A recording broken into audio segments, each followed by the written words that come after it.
You're listening to Skeptoid. I'm Brian Dunning from Skeptoid.com. Was Chuck Yeager the first to break the sound barrier? We all know the story of how Captain Chuck Yeager opened the throttles of the Bell X-1 Glamorous Glennis in October 1947.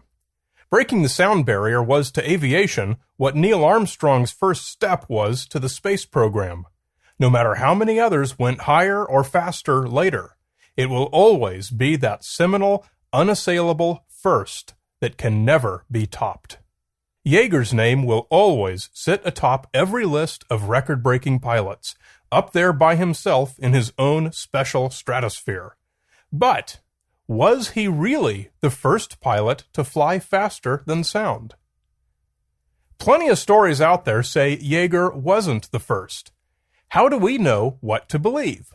Do we accept the popular official story, or do we give credibility to the other claimants with good evidence of their own?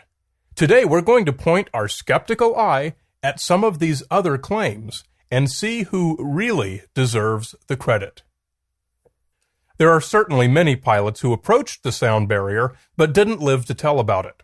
The years preceding Yeager's flight were among the most exciting in aviation history, as World War II drove aeronautic advancement like never before.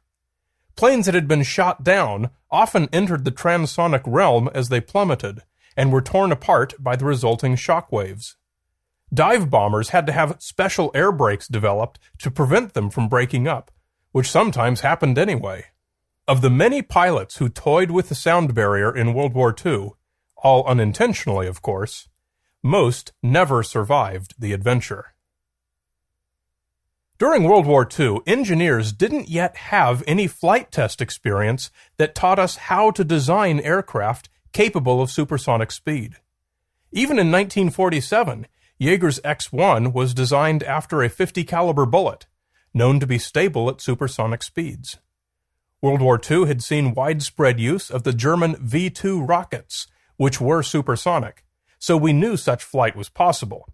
But the V-2 was ballistic. It didn't require a controllable airframe, and designing a supersonic controllable airframe was the problem for aeronautical engineers. The main issue is called shock stall, and it's what happens when a control surface approaches the speed of sound. A shock wave forms around the control surface, rendering it useless, and the pilot has no way to control the craft. Propeller aircraft can never reach the sound barrier, since the tips of propeller blades hit the sound barrier before the rest of the plane does. The propeller blades go into shock stall, and the plane can no longer accelerate.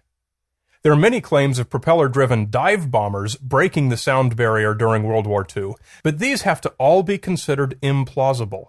Approaching the sound barrier, an airplane is already well above its terminal velocity, the speed at which drag matches the acceleration imparted by gravity. Propellers are shock stalled, and there is neither thrust nor gravity available to accelerate a diving airplane past a certain point.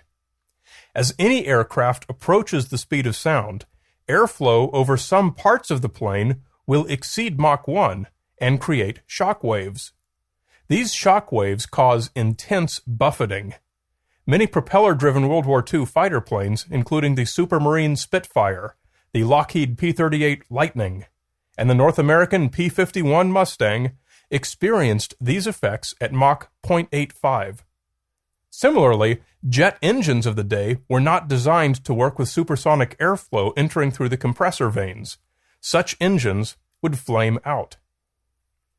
However, one particular fighter plane of World War II was not driven by either propellers or jets. The German rocket-powered Messerschmitt 163 Comet. The Comet was designed by the great Alexander Lippisch, a pioneer of delta wings and ramjets. By the end of World War II, Lippisch had a test glider of a supersonic ramjet-powered aircraft actually undergoing flight tests. He understood the requirements of supersonic flight. The Comet was designed to fly as fast as possible while staying under the critical limits at which trouble happens.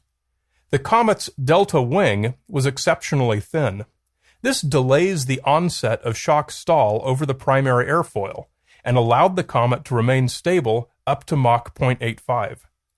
However, Lippisch had no answer for shock stall at the control surfaces on the trailing edge of the delta wing, and so the comet was destined to remain subsonic.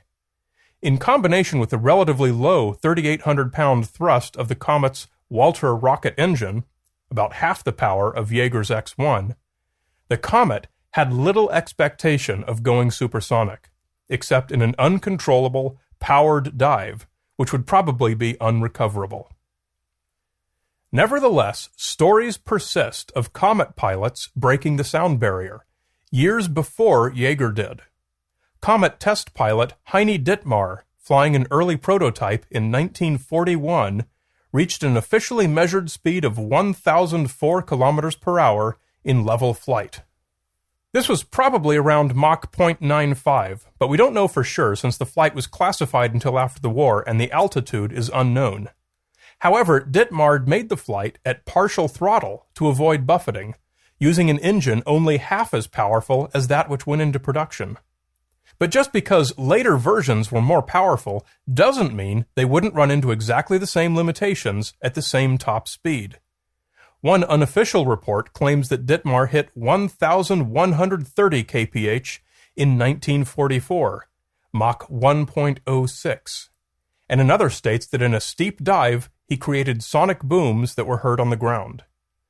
However, these stories first appeared in a 1990 book written by Dittmar's friend Mano Ziegler, and do not have contemporary corroboration or documentation.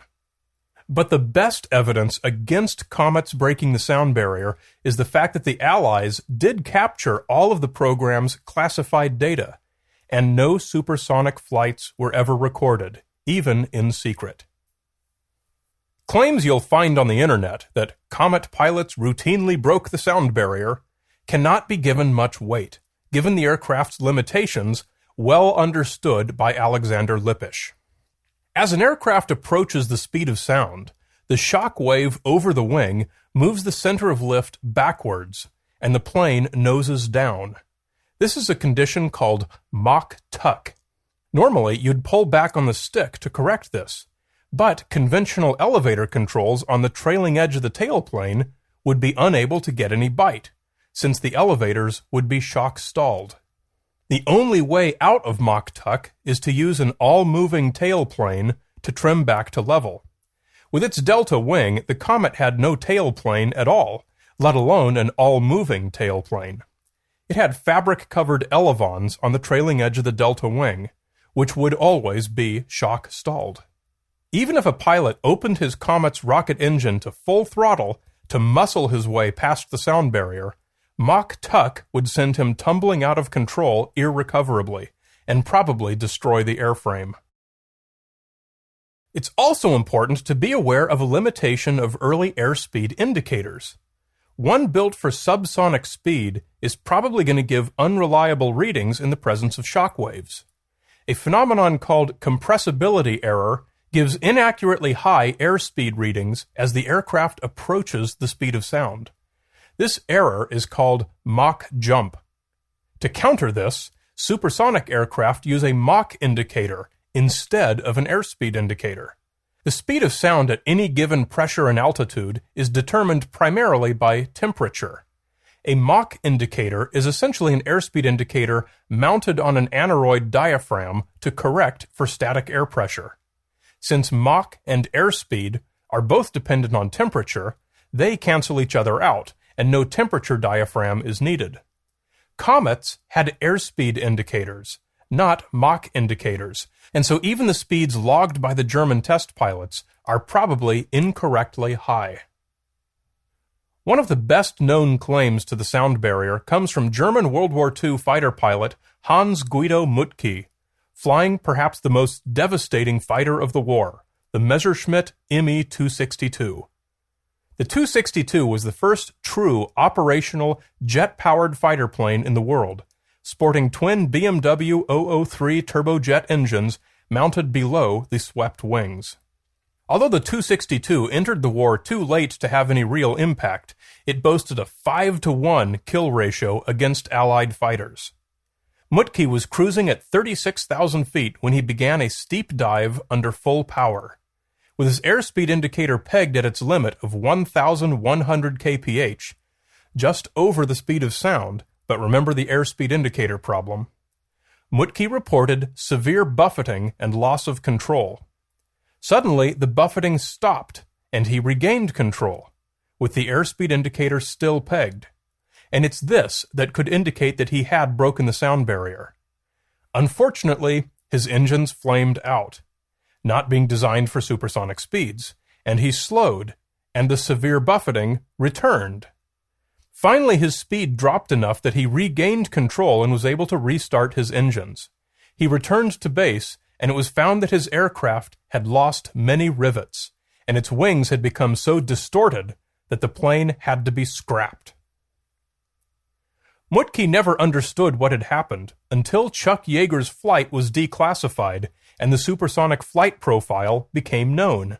Severe buffeting while approaching Mach 1, then the shaking stops above Mach 1, and then resumes upon deceleration below Mach 1. But unfortunately for Mutke, there was not, and could not have been, any independent verification of his speed or of the period of smooth supersonic flight. Nobody denies the damage done to his plane during the buffeting period, but supersonic flight was not necessary for this to happen. The designer of the Me-262, Willy Messerschmitt, always stated emphatically that the Tu-62 was incapable of supersonic flight. In flight tests, he found that at Mach 0.86, the Tu-62 experienced Mach tuck. It lost control and assumed a nose-down attitude that could not be corrected by the pilot, and throttling down was the only way to resume control. The Tu-62 only had conventional elevators along the trailing edge of its tailplane, like all aircraft of the day, so these would have shock stalled and not been able to correct the Mach tuck. But the Tu-62 also had an additional feature. The tailplane was actually all-moving for trim purposes. This was a separate electrically operated control, and it was normally used to keep the plane level as its fuel supply was consumed. Mutke reported that he had actually employed this all-moving trim control in order to get out of the nose-down state, a technique which may not have been considered in Messerschmitt's own tests. Mutke's report was given additional credibility in 1999 when computer modeling and scale model wind tunnel testing conducted at Munich Technical University found that the Tu-62 was capable of reaching and passing Mach 1. So, while we cannot prove or disprove Mutke's claim, it is possible that he did reach supersonic flight. However, like in sports, it's not what happened, it's what the referee says happened that matters. Mutke's flight was unverified and unofficial, and certainly unintentional. So even if he did break the sound barrier before Yeager, it, quote, doesn't count. There are two other flights that don't count, both accomplished by George Welch, a civilian test pilot for North American Aviation. On October 1st, 1947, just 13 days before Yeager broke the sound barrier in the X-1, Welch took the new XP-86 fighter prototype up for its maiden flight. In a powered dive from 35,000 feet, Welch reported Mach jump on his airspeed indicator, showing that he was traveling supersonic. Anecdotal stories say that a sonic boom was heard on the ground. Welch's airspeed was not being officially recorded, and no official record states that he broke the sound barrier. If he did, it was either unverified or classified. Welch believed that he did, and to hammer the point home, he gave a repeat performance. While Yeager was strapped into the X-1, still attached to its B-50 mothership, just before the historic flight, Welch again put his XP-86 into a steep dive. Some stories say that he buzzed the B-50 close enough for those on board, Yeager included, to hear his sonic boom. He made a 4G pullout from his dive, and those same stories say that his sonic boom was louder than Yeager's just 20 minutes later. There is no engineering reason to doubt Welch's claim.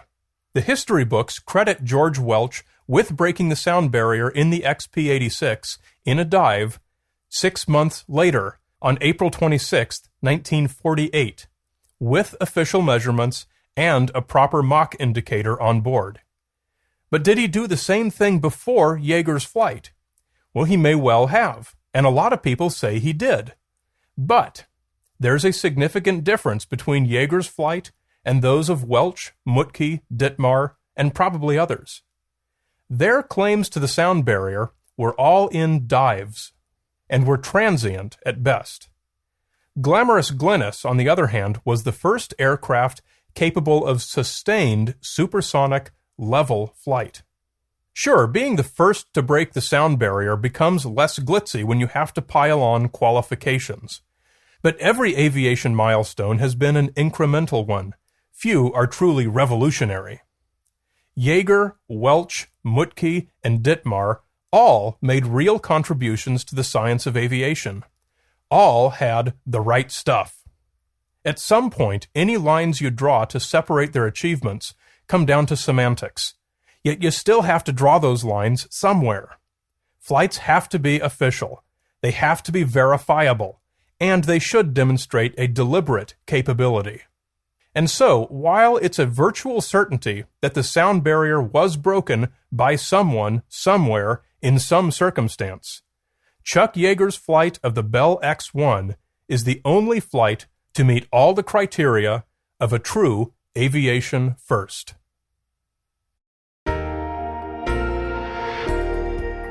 Quality science podcasts need your support to stay in business. Skeptoid is made possible only by support from listeners like you.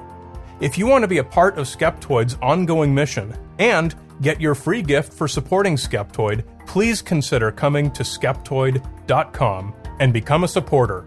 Your help is greatly needed and greatly appreciated. You're listening to Skeptoid. I'm Brian Dunning from Skeptoid.com.